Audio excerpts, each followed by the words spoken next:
Okay, so today I am doing the Atwood Adventure Tag, which was created by the delightful bookworm adventure girl, Jolene. If you haven't checked her channel out, you really should, because she does so many cool things.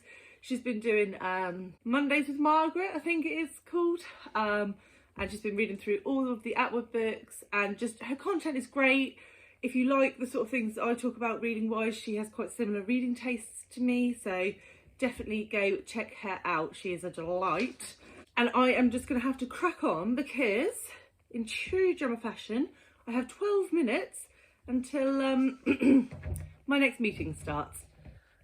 Had no lunch break today because that is the sort of day I am having. But if I don't film this right now, then it won't get done. So, on with the questions, Macduff. Right, question 1. Before publishing her first collection of poetry in the early 60s, Margaret Atwood had several other jobs, including working at summer camps. What was your first job?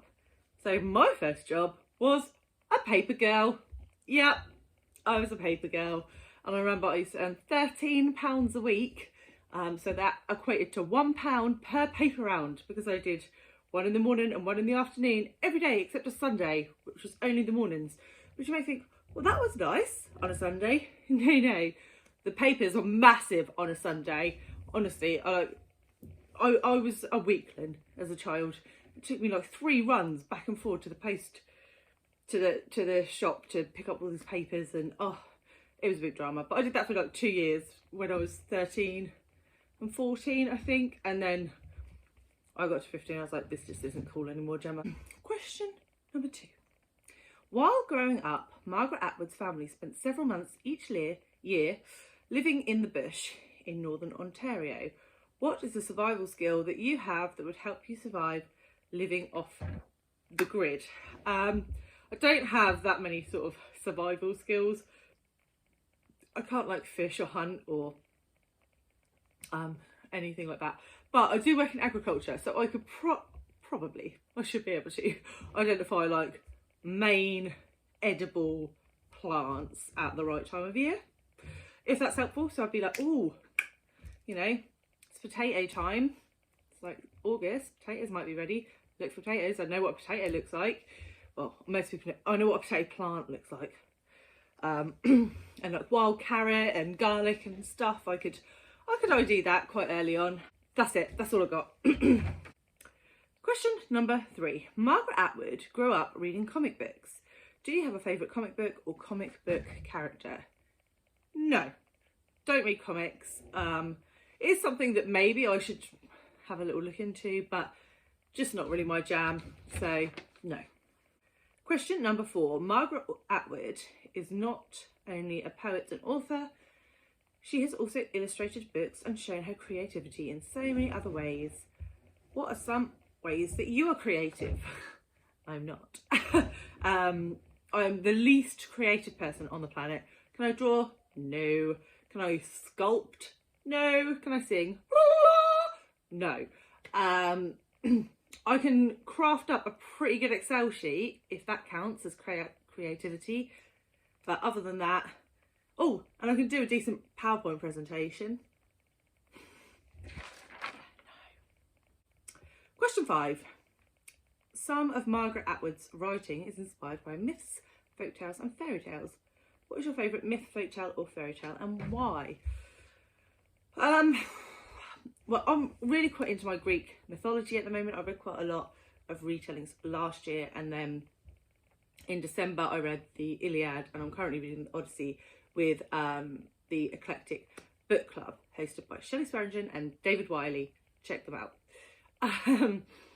So I quite like Greek retellings. In particular, I really liked Ariadne by Jennifer Saint, which was a retelling of Ariadne's story, and she was part of Theseus and the Minotaur myth, but it sort of went further than that, and it also had her sister's POV in it. I really liked it, gave that 5 stars, and I'm very excited for her new one, Elektra, which is coming out this summer. Question number 6. Margaret Atwood's well-known novel is The Handmaid's Tale. What is a task or chore you wish you had a maid or servant for? pretty much all of it, to be fair, but if I had to pick one specific part of the housework, it will be cleaning the toilets. I live with 3 boys. Need I say more? Yes, no. Toilet cleaning. Question number 7. The themes Margaret Atwood writes about have stayed consistent in all her writing. For over 6 decades, she writes about the role of men and women in society, relationships, religion, marriage, and identity, to name a few. If Atwood were to write a novel about you, what are some themes she would need to include? I'm quite boring. So, family would have to be one of them. You know, my kids are the most important thing in the world to me. Then my husband, then the dog comes at the bottom because he's a pain in my backside. So family, friendship is really important to me. I have absolutely loved making loads of friends on BookTube over the last 6 months. That has been a joy. And then I have obviously my real life friends. So yeah, friendship. And maybe ambition. I'm quite career driven, and I'm one of those people who thinks that you can have it all to a degree. So you can have a career and you can have a family. Mate, I'm not going to lie, it is a struggle most days, but I am just about achieving it, you know. The kids are fed every day. Emails are sent, whether they're well constructed or not. Okay, question number 8. Margaret Atwood has created words for her novel. She has talked about how this makes it difficult for translators of her work. Do you have a favourite word, and why is it your favourite? Yes, my favourite word is silence. Because of the kids in the door. Question number 9. Margaret Atwood was born in Canada and lives in Canada now, but she has also lived in other countries like the States, England, France, Germany and Scotland. What countries have you lived in, and or what other country would you like to live in? Again, boring. I'm a boring person. I have never lived anywhere except the UK. I literally moved like 2 hours down the road to uni and then moved back to my hometown. Honestly, I like where I live.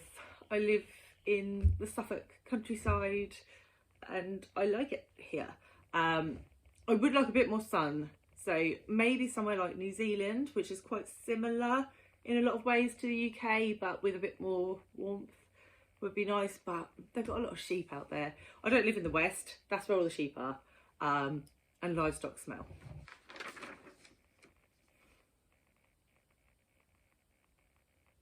Question number 10. Margaret Atwood is an advocate for caring for the earth. What is something you do to help take care of our planet? Not a lot. I'm really bad. I do the general stuff, you know, I recycle and I try to walk when I can, but we live like in a village and I work, so I can't like walk the kids to school every day because I already start work late as it is. But I do try to walk when we can. I do, you know, recycle recyclables, and that's probably all I do. So, but I work in agriculture and we're trying to come up with sustainable solutions. So in my work, I sort of help the planet by trying to reduce pesticide usage and increase biological usage. We're going for that. Question 11. Margaret Atwood is passionate about animal rights, and some of her writing has included animals and reflections on animals. What is a topic that you are passionate about? Equality in general, particularly feminism, but equality of all varieties. If you didn't see my review for Detransition Baby, you'll get a little idea of how I can get a bit passionate about it. But yeah, feminism, but general equality for everyone is what I'm really passionate about. Question 12. Margaret Atwood is supportive of new authors in a variety of ways. Who is a newer author and or what debut novel do you wish more people knew about? I've mentioned this one before, but Bride of the Buddha, I've mentioned this one before, but Bride of the Buddha by Barbara McHugh. I believe this was self-published, and it was her first novel. It came out January last year, and hardly anybody talks about it, and it was so good about the bride, the wife of the Buddha, and just that whole, anyone who's into historical fiction and feminism and sort of how that ties in.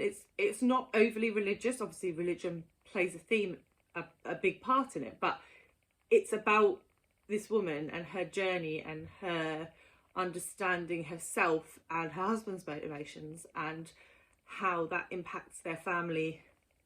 And it was just a beaut. Absolutely, please go and try it out because it was brilliant. And question 13, with 1 minute to spare, is tag some people. So I'm going to tag some amazing booktubers. Firstly, my girl Emily over at Novelle Novels. This lady is a gem, honestly. She waffles even better than me, but she reads like a zillion trillion books a year. So if you're looking for some great recommendations, I highly recommend you check her out because she reads so much that she can give you a real good flavour, particularly for historical fiction, contemporaries and classics, I would say. Check Emily out. Next up, I'm going to tag my other girl, Gem from Bookish Gems. Oh, Gemma was one of the absolute first people I met on BookTube, and she's so lovely. Every video that I watch of hers makes me laugh. She gives great horror recommendations. She's really into manga, which I don't really read, but I'm definitely going to have to pick up some Junji Ito on the back of her recommendations because she talks about it all the time. So yeah, Bookish Gems. Next up is a relatively new booktuber to me, and that is Berna's Bookish Adventures. Berna is so lovely, and I checked out her top 5 books of 2021 the other day, and literally every single one of those books is on my TBR. So excellent.